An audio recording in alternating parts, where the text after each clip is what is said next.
What's up, everybody? This is Mirouku from Outer Rim CCG. We've been covering different gameplay videos for Lorcana, Magic the Gathering, and Star Wars Unlimited. Today I'm wanting to do a deck tech of a deck that we've already previewed a little bit. We kind of showed some playtesting when Shadows of the Galaxy was coming out. And this original deck was actually piloted by the other half of the group, Bradley, and I actually I actually really enjoyed the deck and how it played out. And even though Bradley was the winner when I was playtesting Kira Blue, um, this deck really caught my attention. So what I have done now is I have taken that deck and I guess stole his idea a little bit, and I've updated it, I've changed it a little bit, and built it a little bit more to my playstyle.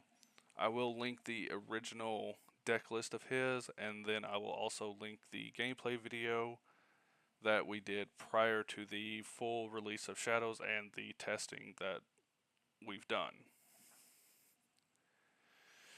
So right now what I'm going to do is I'm going to break down the list a little bit and cover the smuggle cards first, and then I'll go into some of the different units and the reasonings for why they're there, and try to show a little bit of why we built it the way we did. Um, the first smuggle card you'll see is Reckless Gunslinger. She's a 2/1. When played, you deal 1 damage to each base, kind of like a Sabine trigger. Um, she also has Smuggle, which is a 3 cost. Does the same thing, so it goes along with the theme of the deck.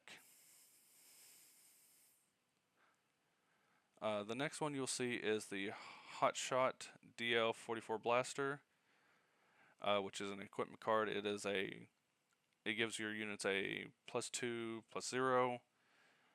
Of course, attached to a non-vehicle unit. And it says that when smuggled, you can attack with the attached unit as long as it's able to attack, of course.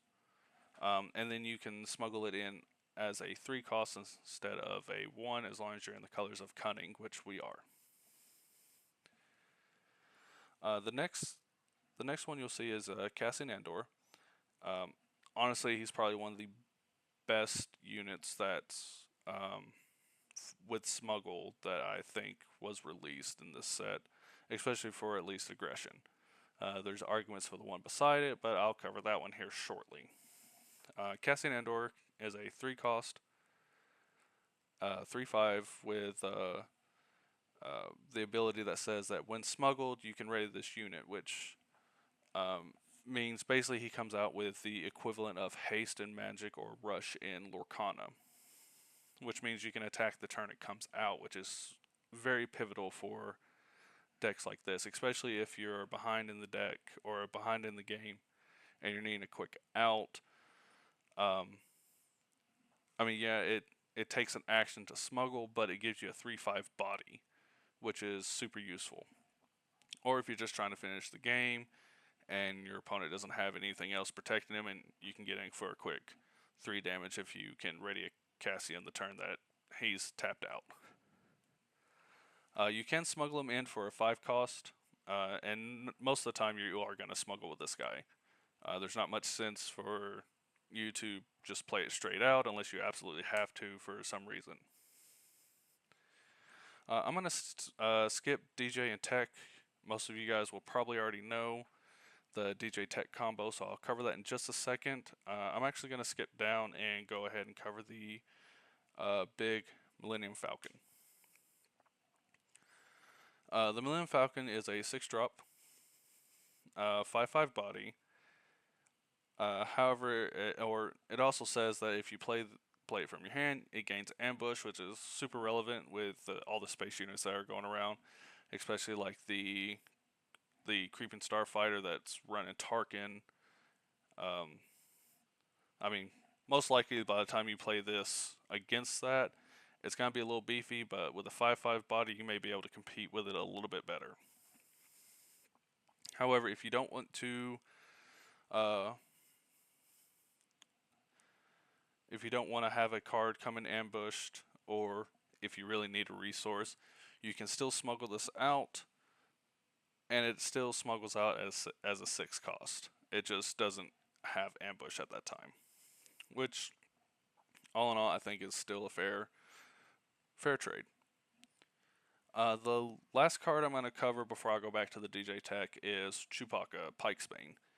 It's an 8 drop originally, and I know it's out of our normal colors. However, with the smuggle cost, you can smuggle it in for 9 instead of having to pay the penalty cost for 10. He is a 4/10 with grit, and it says when played, you may defeat a unit with 5 or less remaining health. And like I said, the original cost to smuggle is 9. But with the penalty, it would be 10 because we are not on blue. Now, I'm going to go back and talk about a little bit about the DJ Tech combo, which most of you guys should already know. Like I said earlier, Han Cunning, or Yellow Han, is a huge part of the format right now, and it is a very good, strong combo that can actually almost lock your opponent out of the game early on if you're able to land this combo. Now, one thing I want to warn, and there's been several other creators that's warned about this, if you tunnel vision onto this combo, you can easily mess up your own game by not focusing on other aspects of the game. So even though this is a strong combo, you need to also pay attention to the game itself and make sure you're not just tunnel visioning in on this one strategy and losing your whole game for it. But now we have DJ here, who is a 3 drop normally, 3/5 body. However, it says that if you play it by smuggling it, you can take control of an enemy resource when this unit, and when this unit leaves play, that resource gets returned. So normally and of course, he smuggles for 7 if you are on double yellow or cunning, which you never really want to play it for that cost unless you're just so late in the game that you're just trying to, do something fancy. Normally what you actually want to do is you want to play it out with tech. And how you do that is, or how your normal turn you would want it to go is, turn 2, you play tech. There's not a whole lot out there, with the exception of something like Force Choke, that could take care of tech in one go. But tech is a 2/5, and it says that each friendly resource gains smuggle, and the additional cost is 2, and of course any of its aspect cost. Or you can smuggle him in for 4. So what your main goal would be for playing this is you play tech on turn 2, which would be your 3 resources. Turn 3, you would then use Han's ability to put an additional resource, so you go from 4 resources to 5, and then you would flip DJ, steal a resource, and then bring out Han, your leader. And the reason why this works so well is because once you go to the regroup phase, or at the start of your next turn, I'm not exactly sure on how it's worded, but basically once you draw resource, you then will have to destroy 2 resources, and just like with tech, it's going to be hard for a person to immediately destroy or kill DJ. And honestly, at that point, once you get Han out, whether DJ lives or dies, it no longer matters because you've done what you needed to do. And if you're a Han Solo player and you're sitting at, 5 resources now, and your opponent is one or two behind you, you're dropping some heavy stuff like, you know, you're now looking at stuff like Wrecker, the original Millennium or the big Millennium Falcon. Um, so that really sets your opponent back. Now I'm gonna go into some of the non-smuggle cards that are still very valuable and really really good. The first one's gonna be Leia Organa. She is from the first set, of course. She is a 2 cost, 2/2, and it says when played, either ready a resource or exhausted unit. So the reason why we chose Leia is because, for one,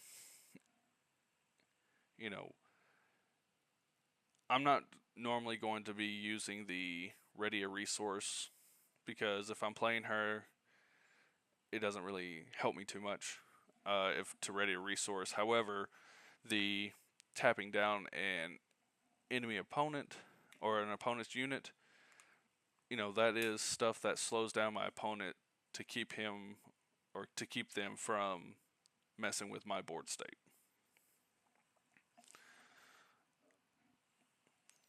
And it's something to slow him down or slow them down while I'm trying to gain traction in my in my game. The next one is Cloud Rider.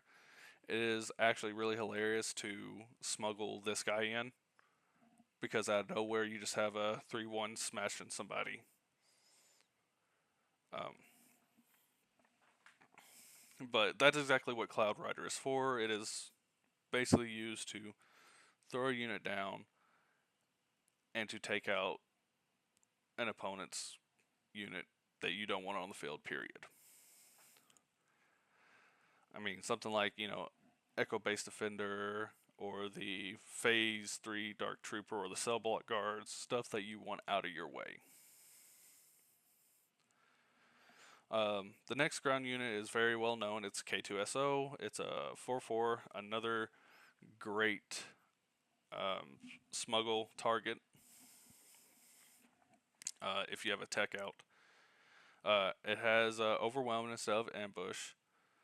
And of course, when it dies, you can either deal 3 damage to your opponent's base or you can make them discard. Most of the time, we're trying to be aggressive. We're trying to be fast, even though we're doing a lot of, different things not expected from an aggressive deck.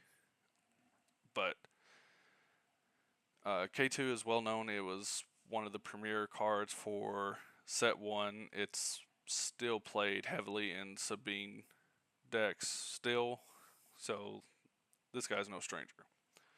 One of the new cards, though, however, that I think is an absolute bomb to play is Kira.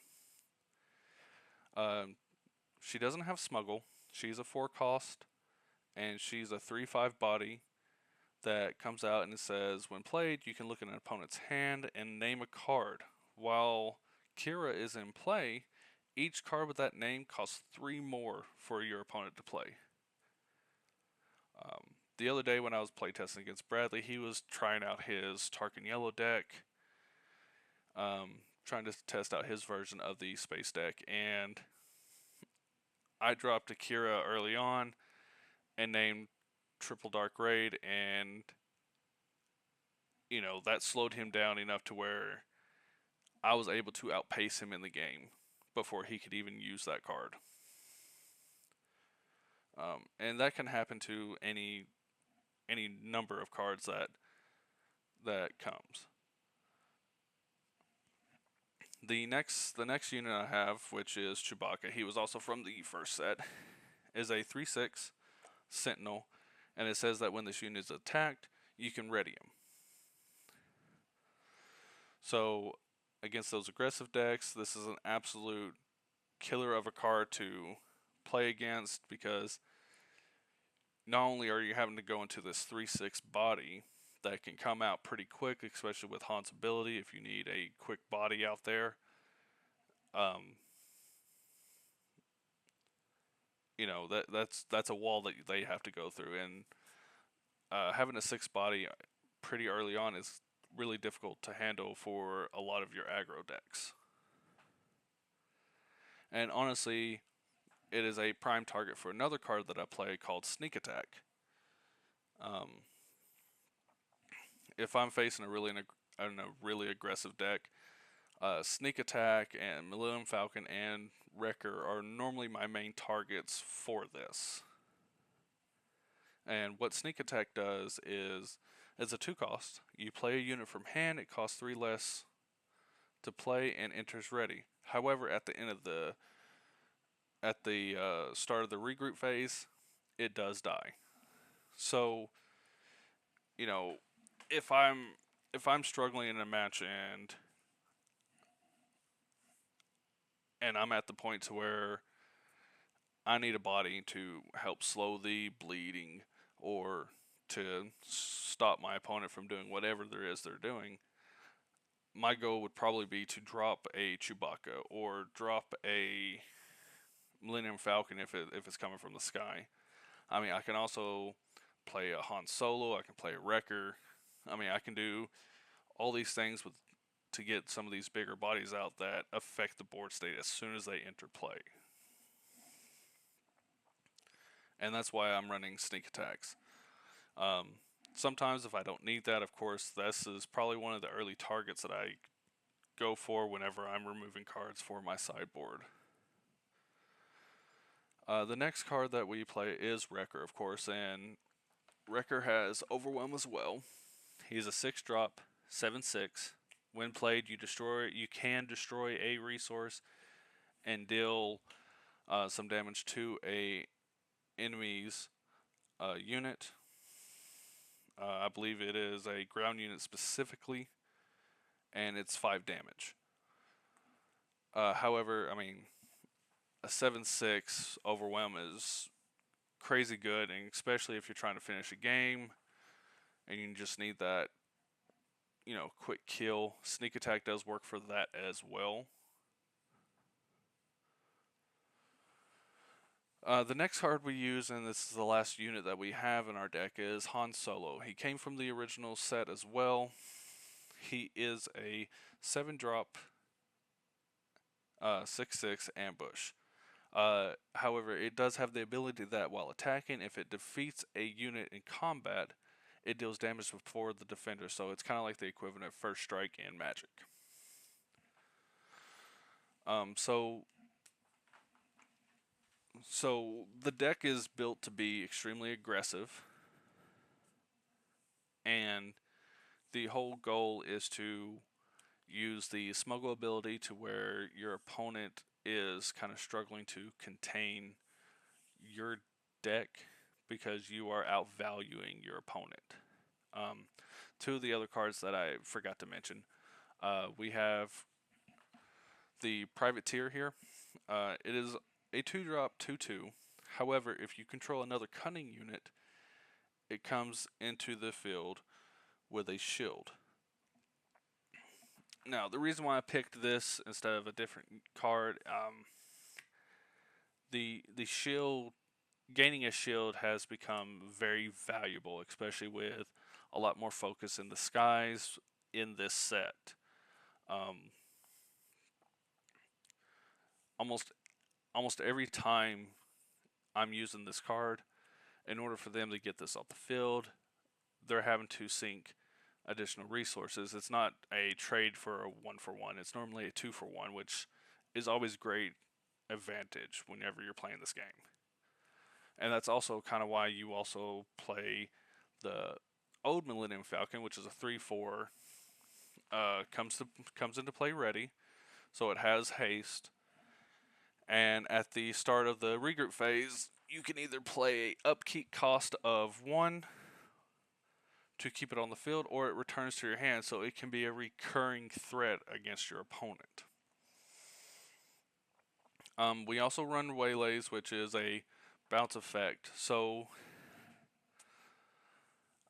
which is a 3-cost. It just returns a non-leader unit to your opponent's hand. So what you're seeing here is almost all of these cards have some sort of ability that will either slow my opponent down or gain us more advantage, and that's what you want to have whenever you're building a deck. I'm also running a 25-point base in Tarkentown, which I deal 3 damage to a damaged non-leader unit. Sometimes whenever you throw some of these smaller bodies into your opponents, you then use Tarkentown to take care of those bigger threats that some of these smaller bodies could not take care of. But that right there is really the main focus of the deck. The sideboard is there. There still needs to be some improvement. I do believe that I have room for improvement on the sideboard, but what I currently have is McClunky, which is, I have 3 copies of that because most of the units in the deck are actually underworld units. And if I'm wanting to, let's say I'm wanting to save my Chewbacca from damage or reuse DJ after I destroy the resource from Han's ability, I can then put DJ back down as a resource, redo the whole thing again, just recycle some land destruction. And it also counts as a removal. It does 3 damage to an opponent's unit, as long as I returned a friendly non-leader underworld unit. So, some of these targets that I can reuse, like Chewbacca or DJ, or, well, both Chewbaccas actually. I can do that, so that's why I'm running those as a test right now.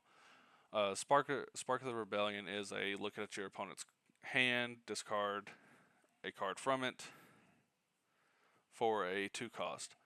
I put that in there because, sometimes when you're playing control, it's a little difficult to be able to do some of the fancy stuff because they do have the ability to kind of kill your units a little bit easier than, say, an aggro deck. So Spark of the Rebellion is there to try to do some hand disruption, as well as what I'm already doing with stuff like Cloud Rider, Leia, DJ, and Waylay. Next, we also are running Nest.